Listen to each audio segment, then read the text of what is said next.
Welcome to Rise with Recia Daily Meditations, a place for you to sit, find your stillness, and remember your true self. Before we get started, make sure to like this video and subscribe so you can meet me here again tomorrow. Here is today's lesson from A Course in Miracles. Review 6, Introduction. For this review, we take but one idea each day and practice it as often as is possible.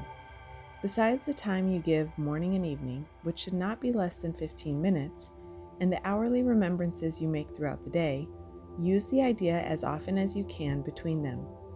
Each of these ideas alone would be sufficient for salvation if it were learned truly. Each would be enough to give release to you and to the world from every form of bondage and invite the memory of God to come again. With this in mind, we start our practicing, in which we carefully review the thoughts the Holy Spirit has bestowed on us in our last 20 lessons.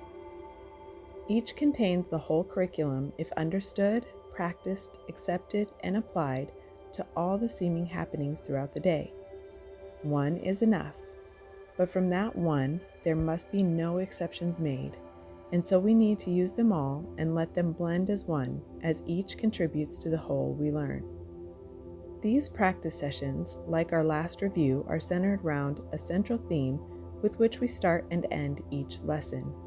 It is this: I am not a body, I am free, for I am still as God created me. The day begins and ends with this, and we repeat it every time the hour strikes, or we remember, in between, we have a function that transcends the world we see. Beyond this, and a repetition of the special thought we practice for the day, no form of exercise is urged except a deep relinquishment of everything that clutters up the mind and makes it deaf to reason, sanity, and simple truth. We will attempt to get beyond all words and special forms of practicing for this review, for we attempt, this time, to reach a quickened pace along a shorter path to the serenity and peace of God. We merely close our eyes and then forget all that we thought we knew and understood, for thus is freedom given us from all we did not know and failed to understand. There is but one exception to this lack of structuring. Permit no idle thought to go unchallenged. If you notice one, deny its hold and hasten to assure your mind that this is not what it would have. Then gently let the thought which you denied be given up in sure and quick exchange for the idea we practice for the day. When you are tempted, hasten to proclaim your freedom from temptation as you say, "This thought I do not want.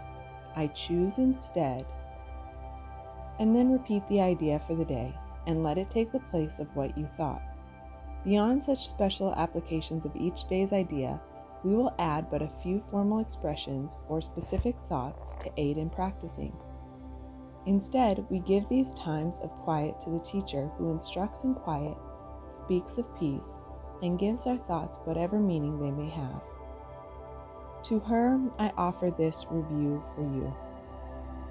I place you in her charge and let her teach you what to do and say and think each time you turn to her. She will not fail to be available to you each time you call to her to help you.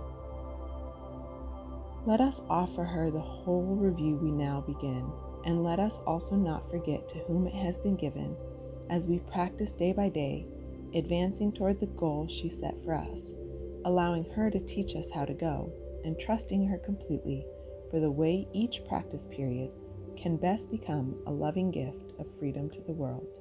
Enjoy your review session.